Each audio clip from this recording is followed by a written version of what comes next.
Welcome to Heller-Hurwicz Office Hours, a podcast featuring University of Minnesota affiliated economists and their research. In this special series of the podcast, we're focusing on the policy priorities of the second Trump administration and how research can inform our understanding of a rapidly changing economic environment.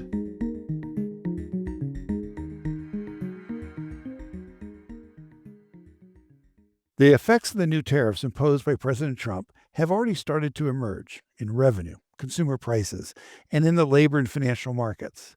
But much of the impact remains to be seen in the economic data.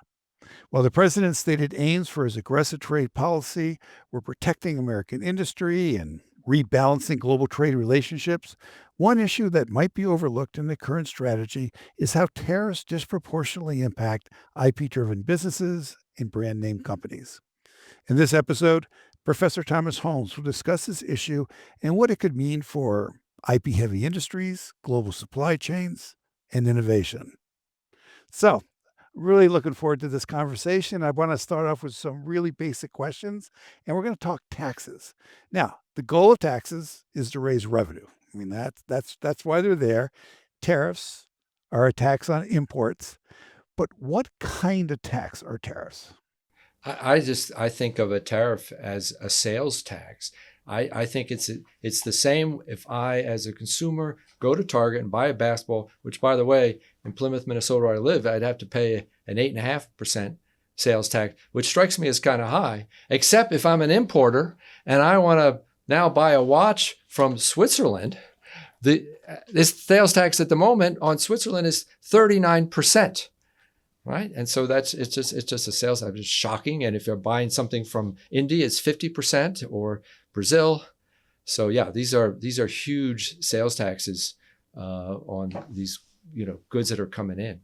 So one of the things I love about reading your paper is I've read a lot. I mean, obviously, I've been reporting a lot, reading a lot about tariffs and import taxes, but hadn't really thought about it. How do tariffs fit into the whole body of economic work, the theory of taxation, what the economists call, I believe, optimal taxation. So you're addressing this as a tax. 100%. And first of all, we can to think the big picture about what economists are talking about with optimal taxation. You could do very well by going back to the 1600s, and the finance minister of France, Jean-Baptiste Colbert, has this famous quote about taxation. The art of taxation consists in so plucking the goose as to obtain the largest possible amount of feathers with the smallest amount of hissing. And so the updated... I love that. But by the way, I think there's been a lot of hissing while the tariff plucking has been going on. Well, there is, but it's not been the same everywhere. And that's going to be one of the points, we'll get to. Because these tariffs are hitting very differently different countries. So speak a little bit more broadly about the tax. I mean, when President Trump started talking about tariffs, and remember Liberation Day back in April 2, where you get all these huge reciprocal tax numbers, the complaint was you're throwing sand into the gears, or maybe even boulders into the gears of international trade. But, should this now be thought of, though, as well, maybe this is a viable tax option. Europe has a value-added tax, a VAT. We got tariffs. That's what it's going to be. I actually am a fan of the U.S.-led project to in the post-war period of lowering the tariffs, and not just lowering them, but harmonizing. They didn't all go to zero, but we had the system of the most favored nation where the tariff would be the same for a particular good, no matter what country it came from. And that's all out the window, as just most obviously explained by right now, 39% tariff on out of Switzerland. Now, thinking about tariffs as tax revenue is not that novel. It's only novel in this recent history. But historically, tariffs have been, first and foremost, about raising taxes. At the beginning of this country, that's basically the entire way the federal government was financed. During the Civil War, we had to triple the tariff rates, nobody was thinking that, well, there was a rampant bout of protectionism. We were running a major war and it needed to be financed. So the idea of tariffs being used to pay some of the bills is a longstanding idea. And I don't think, there was any turning back. We had this project, this post-war project, but I don't think it's turning back. And last July, we raised $28 billion in tariff revenue this past July. That is, if you look at the year before July, it was only $7 billion. So there's a factor 4 increase in tax revenue from this source. Now, with a $7 trillion federal budget, it's not a magic bullet that's going to solve all our problems. But you put this and you annualize it, you get maybe $300 billion, and then you can compare that to federal tax collections. Of income tax, we're at 11, 12%. So it's not the magic bullet, but it's real money, right? And so we can think about what, the best way to do it, right? And apply optimal taxation thinking. So, my feeling is, the past 2 years or whatever, economists have been pulling off their economic history books off the bookshelf, just as you're saying, because there's been this whole post-war period where, the overall trend when I started out as a journalist was discussions about how to bring tariff rates lower, right? That was the whole discussion. So what did you learn when you, went through the 1922 Senate Finance Committee, discussion about tariffs? Because I found that section really, really fascinating.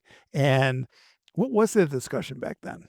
Well, the main thing we're doing in this paper is really an empirical contribution to make a new measurement, right? Most of the time we think about more aggregate things, auto industry in general and things like that, right? And so what this project is doing is going very granular for a particular product, its model number. If at a store, it would be its barcode number.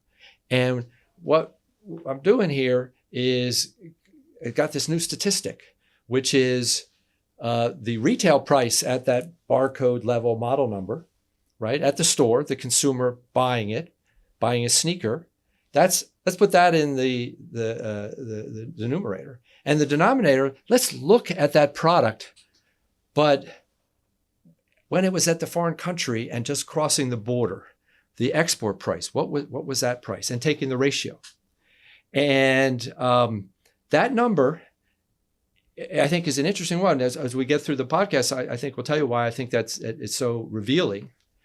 But it's not something we look at very often because it's generally pretty hard to calculate. Now, we can get the retail prices. You just go to the store and look at them. But what are the prices at the border? That's pretty hard to calculate. But as it turns out, you can get that number in some cases. So Vietnam, for example, first of all, one issue is lots of data, customs information is confidential for a lot of countries. You can't get that for the US. But for certain countries, generally more developing countries, you can just get their trade data. So that's the first thing. But secondly, in some of them, they provide the detailed information that you can actually look at the model number. And so what I'm doing, and you're going to see these numbers where, we can talk about it, but like this shoe is a Hoka shoe, and the model number is... These Hoka shoes, these are the thick-soled ones that... Oh, they're thick. More and more people are buying, and it's made in Vietnam, right? It's made in Vietnam. The retail price is very easy to figure out. If the model number 1133957F, you go to their website, you can see it's $175 at the website, and you have it delivered to your home. Right. But what is the price that Hoka is paying in Vietnam to get this thing?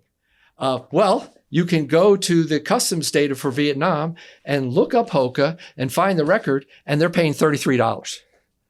And so this ratio that I'm looking at is $175 at the top. That's what the retail customer's paying. And in the bottom is $33.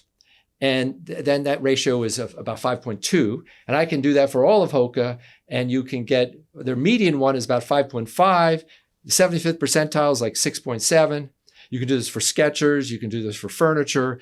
Basically, lots of the things we get out of Vietnam, you calculate that statistic, it's something like 6, 7, and so forth. And now let's go back. You're asking me who's ever done this kind of numbering before? Well, you don't see it very often. But in 1922, the Treasury did something with the Finance Committee of the Senate, and they said, well, we want to look at that number. And so at the Customs Department in New York, which is basically where most of the imports into the United States, everything's coming by water and through New York. They took some Treasury employees and they said, go off to Macy's, Gimbels, and all these places and buy some stuff and bring it back. And so, incidentally, I mentioned something about watches. I think here is one of they brought it back. They brought the receipt, and so this watch, the retail price was $9.45 at I think Macy's or someplace, or no, especially watch place, and in Switzerland it was $1. So this ratio that I'm talking about was for them 10 to 1. Now, it's a very interesting thing to look at this number on the grand sweep. But what I'm looking at, and by the way, what did they think back in 1922 when they'd see numbers like that? They say, if we could put a tariff in, there's not going to be that much hissing, right? And that was their point, right? We can put tariffs in here when you've got these big spreads. This REAP ratio that I'm calculating is so big, so the company could absorb it more. Somebody's going to absorb it. It's not going to be the hissing, and so that's exactly what I'm looking at here today. You see all these products out of Vietnam with these REAP ratios, again, retail export price ratios, 6, 7, right? But then you can contrast them to what's coming out of the developed countries. And you're going to get such different numbers. So let's think about cars, right. From Japan to here, like say luxury cars, $100,000 for a Lexus. What's the price of that?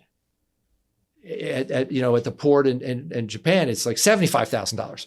So this ratio is only 1.33, right? Or Rolex watches, the number's about 2.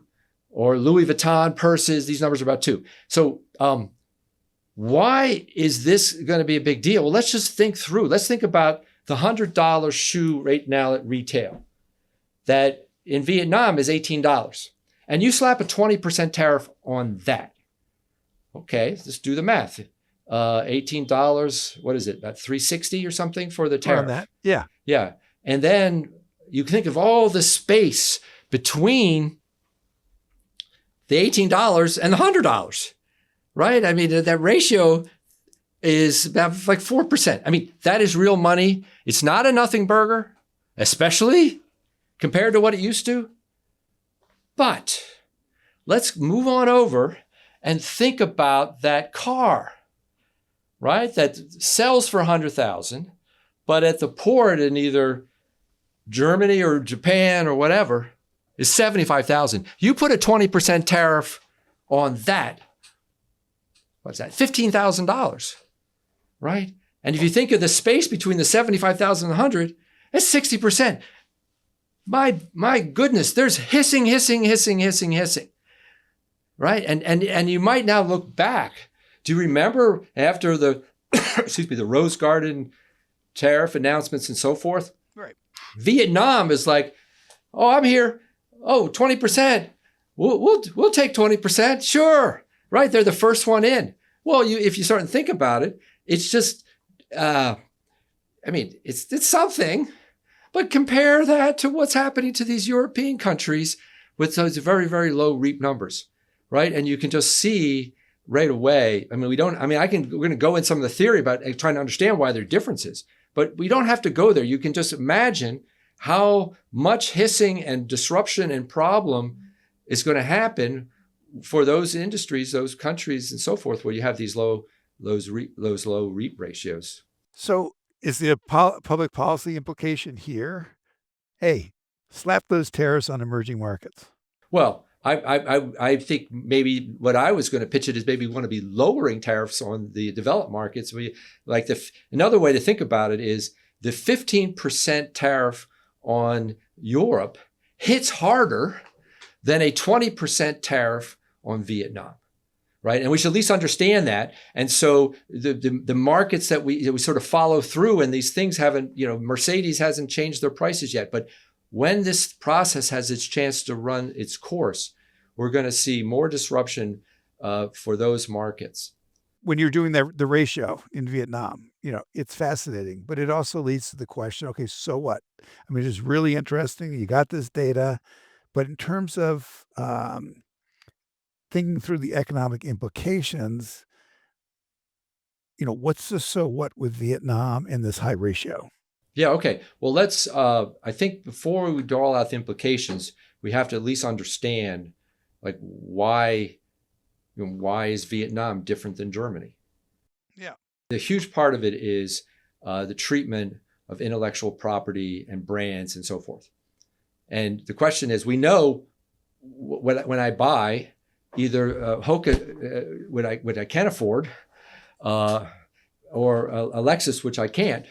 Either way, the consumer's paying the brand, but in terms of along the supply chain, when does the brand and intangibles and so forth get baked into price? Well, I can explain to you that for this shoe, that the $33 out of Vietnam, that $33 has no brand, no intangible in it, because Hoka is contracting out to a factory, build according to the specifications. I'll pay for whatever the materials are and your workers and so forth, $33. Now, the tariff office looks and Hoka presents, well, here's my invoice. Oh, well, $33, that's what you paid for it. Let's put 20% on that. If you think about what's happening when, let's just say, a European company, say Rolex, is selling to Rolex, its affiliate in the United States, that is a related party transaction where you have different rules. There is no invoice. And the customs office says you need to come up with the arm's length price. And any kind of arm's length price, you're selling something, hey, take it away. You have to bake in some of the IP in it. So part of what's happening here, a big part of what's happening, is that the IP is getting taxed from Europe, and the IP of stuff's coming out of Vietnam is not getting taxed. So just from the get-go, it looks like it's the same tax rate, but you're applying it to different bases. So I think we have to understand, and sort of what we're doing here is that we're effectively taxing the European more. Yeah. Right. So that's the first important thing that we need to understand. That's an important implication. And the second is we're going to, nothing's happening right now because you have to freeze because nobody knows exactly how everything's going to shake out. Right. But we do know there's going to be tariffs. I think we can sort of expect that we are a new regime. And once we know the new rules and firms know that they're going to be permanent or last a while, then you're going to see different changes, right? I mean, even the iPhone. So the iPhone out of, it's pretty interesting. So I'm telling you that, furniture, sneakers, all these things have these huge reaps. I mean, the iPhone, it's really only 2. Now, of course, Apple's playing the game where it's contract work and so forth. And you're going to say, well, why is their ratio only 2? Well, something about it. Let's compare an iPhone and furniture. Furniture, I mean, the price that you see at Vietnam does not include all the distribution costs of moving that downstream.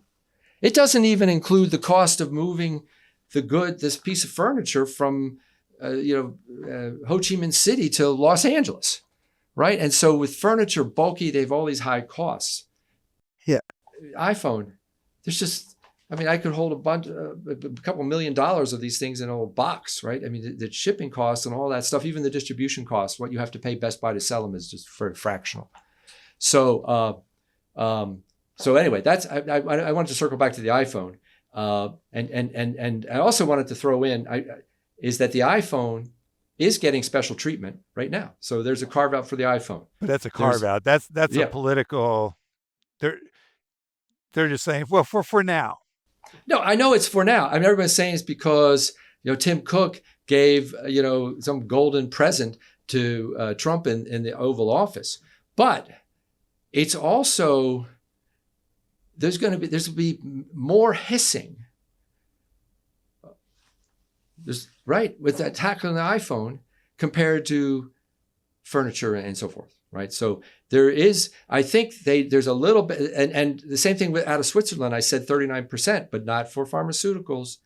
So there is some sense of controlling the hissing. But where I want to go with the iPhone thing is we're going to see, new ways, new locations of production, who does the IP, who doesn't.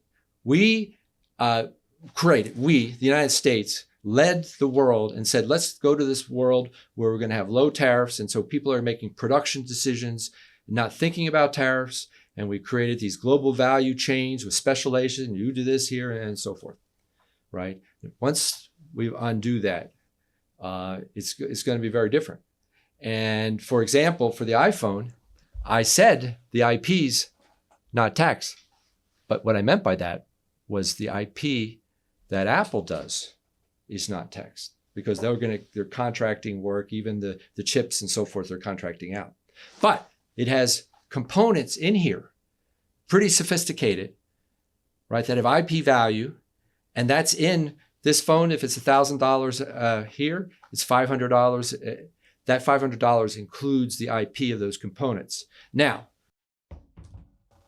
Apple's going to have to rethink its production strategy. Maybe it should do some of those things itself so it can play the same game and make, get rid of the tariffs on those other things. So big picture, it's not happening now because people have to wait and see how this thing settles out. But our entire global organization of industry is going to change, and who does innovation and so forth and where it takes place. I see big changes. So what does your analysis mean for a company like Walmart? First of all, they're very tuned to these things, and they're, I haven't, their REAP numbers are a little bit lower. So this ratio. Yeah. I'll tell you one thing it means. Now they're very clever in doing this, but they used to they pick toys up, all these things up. And I wondered, because there was no tariffs on toys. So whether Walmart picked it up in Vietnam or China, or Hasbro or Mattel brought it to the United States, had no tariff implications. So I do think I am worried about upending some of our global supply chains, right?